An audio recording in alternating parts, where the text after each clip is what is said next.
Next, from the state capitol, we talk with Representative Tom Cross, leader of the House Republicans, on the legislative effort to reform the pension benefits that are now some $85 billion underfunded. This runs about 20 minutes. Representative Tom Cross, thanks for joining us again on the Illinois Channel. My pleasure.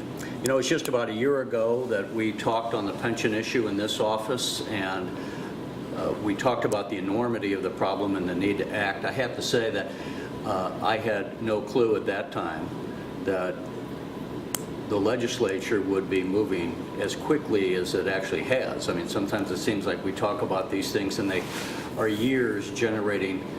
But as we sit here on the 17th of May, it appears very likely that the legislature may have a pension reform package passed by the end of the legislature at the end of May. What are your thoughts? You're obviously the key player along with Speaker Madigan. Well, we better.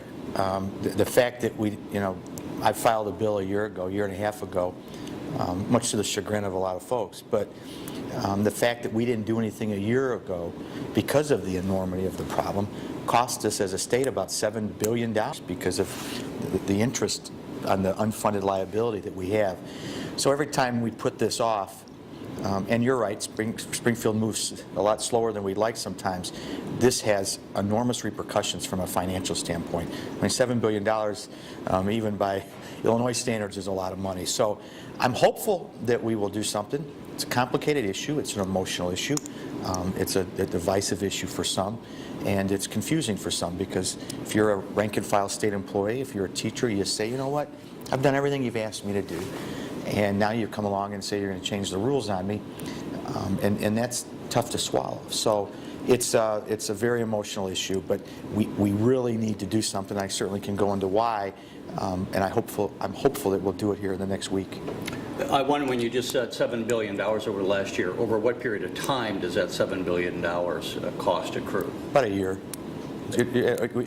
When a 1 year delay costs $7 billion more? Yeah, I mean, and it's just that because we've gotten this hole is so deep. On pensions, if everybody left today, which isn't going to happen, but if everybody left today, we would be short $85 billion. That's what we talk about, this unfunded liability. We are the worst funded pension system in the country. And so one of two things can happen. If we don't address it, our pension systems could potentially, and even I think even the folks opposing it would argue and are in agreement that our systems could go insolvent, or in the alternative, we have what we would call a crowding out effect. That means if you're a school district, if you're a senior services facility, if you're a substance abuse facility, if you're a seniors facility, you're going to get less and less money because the longer we put this off, it'll cost us more and more to get out of the hole. So it has an adverse impact on people that need money, and it has an adverse impact on taxpayers who will be called upon to fill this hole. So again, to go back, and I know these things are fluid, but your best guess, will we have a deal by the end of May? My statement would be we really have no choice, and we better look. We have a pension payment that we make every year to get out of this unfunded liability. And the goal is to have our systems fully funded or close to fully funded by the year 2045.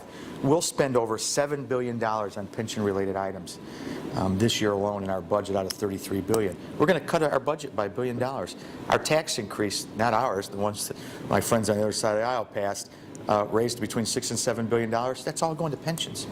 So it's hard for me to predict anymore about this place, but failure to act would be a real disservice to people that want to rely on pensions, to taxpayers, and people who rely on state services. It would be a huge mistake. And you hear legislators and folks trying to analyze the situation who say, now's not a good time to do it, there's an election around the corner.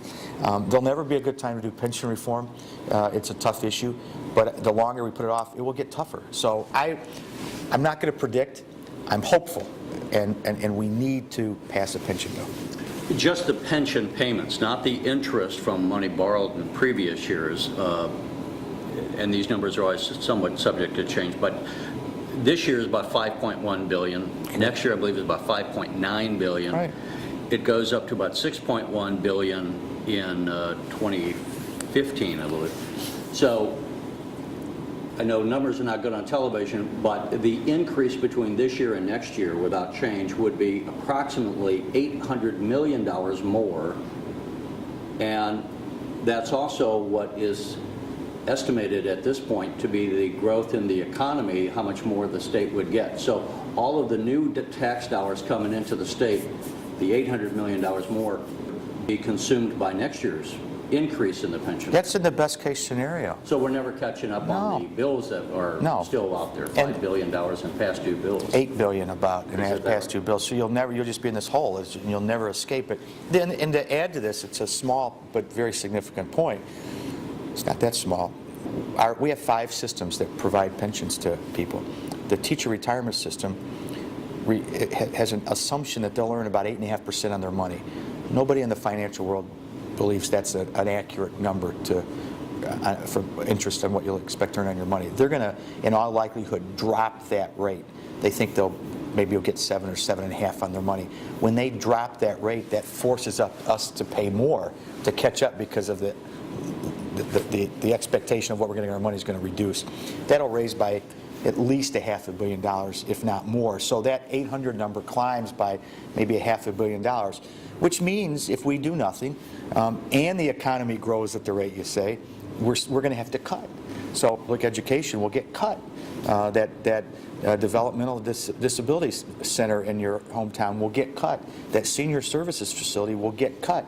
That new road you expect us to provide will get cut or will not happen. So this has repercussions across the board. Or someone's going to come along and say, well, we need to raise taxes again to cover those numbers. So none of the options are good. And when we're talking about cutting, of course, one of the big issues is it constitutional? You have the element within the Constitution saying the pensions will not be diminished. Isn't this a diminishment of the pensions by reforming it? Well, it depends on what we do. The General Assembly over a number of years passed enhancements to folks and said, for instance, we're going to give you a 2% COLA. And along came the General Assembly many years ago and said, well, we'll raise that to 3%. But we didn't say to potential annuitants or retirees, while they were working, you're going to have to pay more for that benefit. I would argue that you are not adequately paying for the cost of your benefit. It's not a diminishment issue. But we can talk about the Constitution all you want, and I respect the Constitution as much as anybody. People need to accept the fact that, one, there's a lot of blame to go around. With certain exceptions. I think the current employees done everything we've asked, but past General Assemblies, past governors, past union leaders have cut deals that have put this situation in a mess, and we can point fingers all we want. The reality is, if we do nothing, I've talked about it, we won't have a system, and so we need to try to find that happy medium, and I hope we can find it, but I don't think folks in this state think and understand how serious our problem is. We're not that far away from being Greece. In terms of our financial picture, from a bond rating standpoint, from an economic standpoint, from a pension system standpoint. And things can go bad here. We could have a pension system become insolvent. We could be downgraded in our credit rating. Those things can happen, and for people to think, oh, that'll never happen here, there'll always be a pension, what do we have to worry about? I think that's a mistake. And we have to accept the fact that this thing is a mess. A lot of people are to blame. But it ain't going to go away, and if we're not careful, we won't be talking about whether or not there's a diminishment and whether someone's going to have to pay more. We'll be talking about whether or not we have a pension system. Pension systems around this country have gone insolvent, and with constitutions in those places, people are fighting about whether or not they're going to get anything. It's well beyond diminishment. So I couldn't be stronger in saying I respect our Constitution, but if you start, because people are living longer, if you just sat down and asked somebody to go through the numbers of what they're putting into their pension and what they'll get out if they live 20 or 25 years, the numbers don't add up. the numbers don't add up. They don't even come close to adding up. So you put in their contribution, an employer contribution, even earn some interest, and they live 20 or 25 years after retirement. When somebody leaves at 55, that's not unrealistic in this day and age. The numbers simply don't work. Yeah, and we talked again last year about a town in Elm, I believe it was, where their pension went broke. And Pritchard, Alabama. You have people who thought they had a retirement guaranteed, and now they're living on minimum wage. Because what happens is you have the city, and then you have, in essence, another entity, the pension. And the city said, we don't have the money. And that's happening more and more. And I think, again, people need to, you can't sit there and say, this is always going to be there, I have nothing to worry about. We need to find a way. People won't take it this way right now. We're actually doing people a service that are expecting pensions by addressing this. Putting this off is doing people a disservice. It might be 10 years, it might be 15, but someday people are going to say, I'm glad the General Assembly finally woke up and addressed this problem, because otherwise they'd be saying, oh my gosh, I'm on, whatever, because there's no pension. I know time's always short, so I want to go to Medicaid in a little bit, but I want to ask a couple of follow-up questions here. When would the bill take effect if it were passed? There's almost surely going to be a legal challenge. Who knows where that'll go or how long that takes? It may go to the Supreme Court.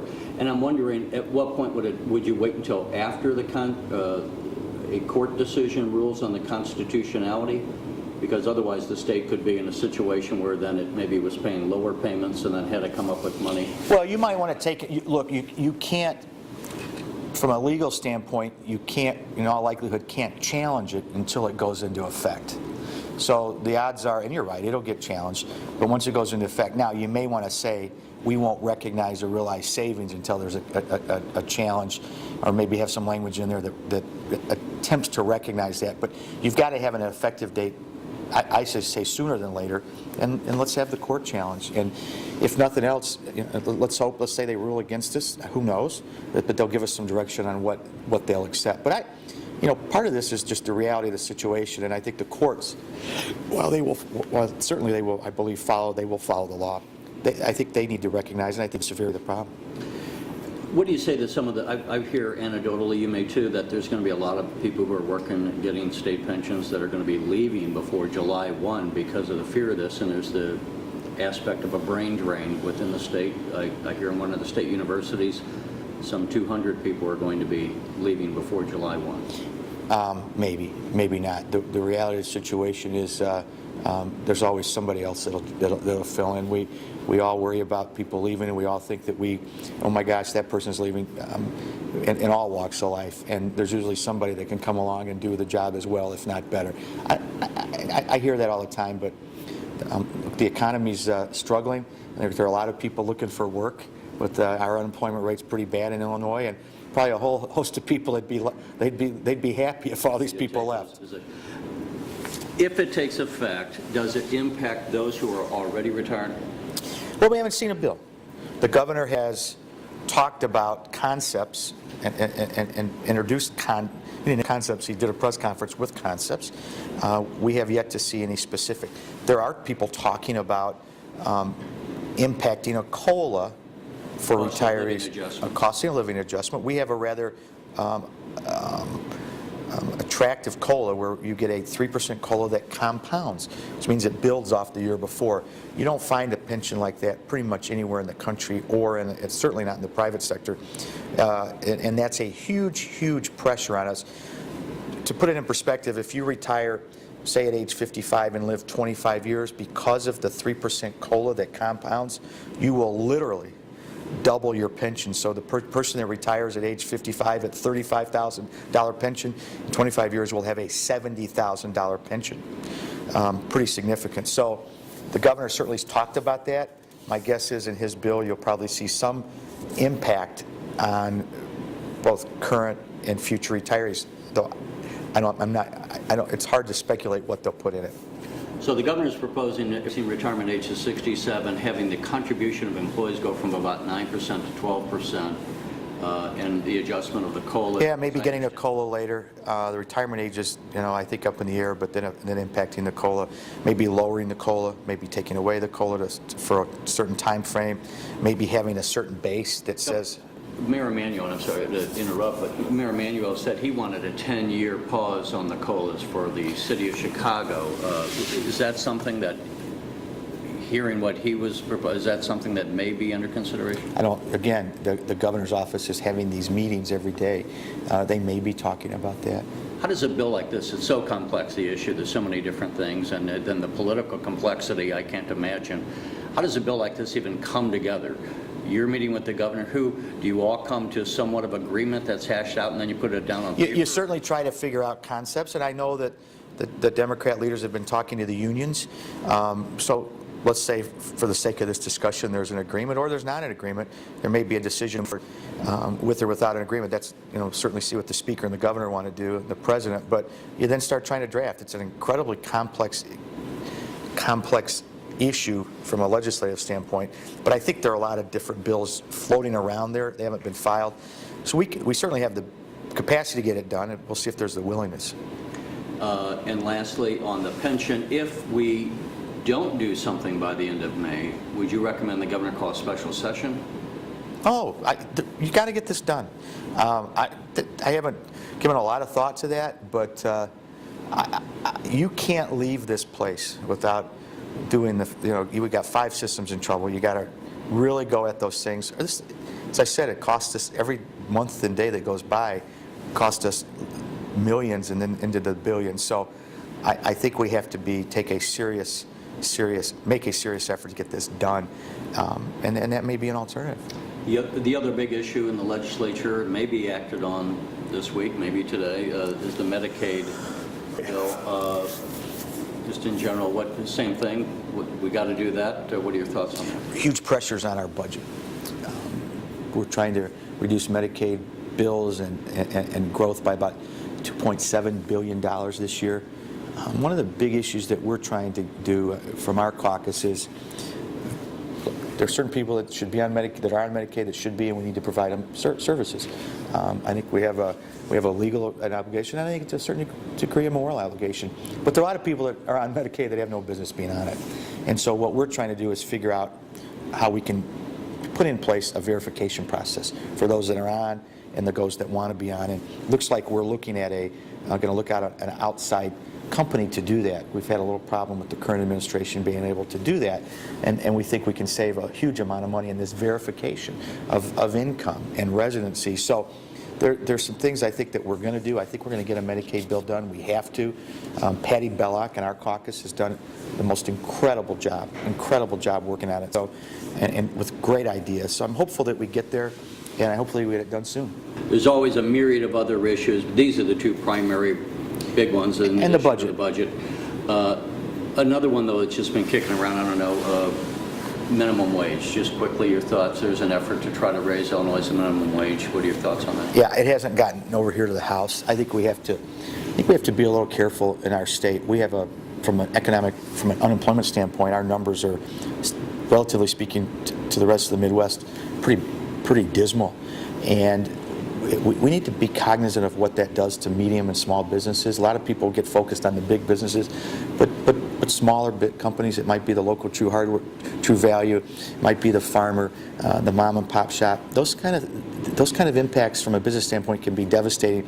We have a workers' compensation system that's devastating to businesses. We were told last year by the governor that the bill we did had fixed it, but in reality, premium continues. So we have to have a business climate where people want to stay and come here, and that's not the case right now. All right, Representative Tom Cross, I know it's a very busy week for you. Thanks for taking the time. My pleasure. Thanks for having me. You're watching the Illinois Channel.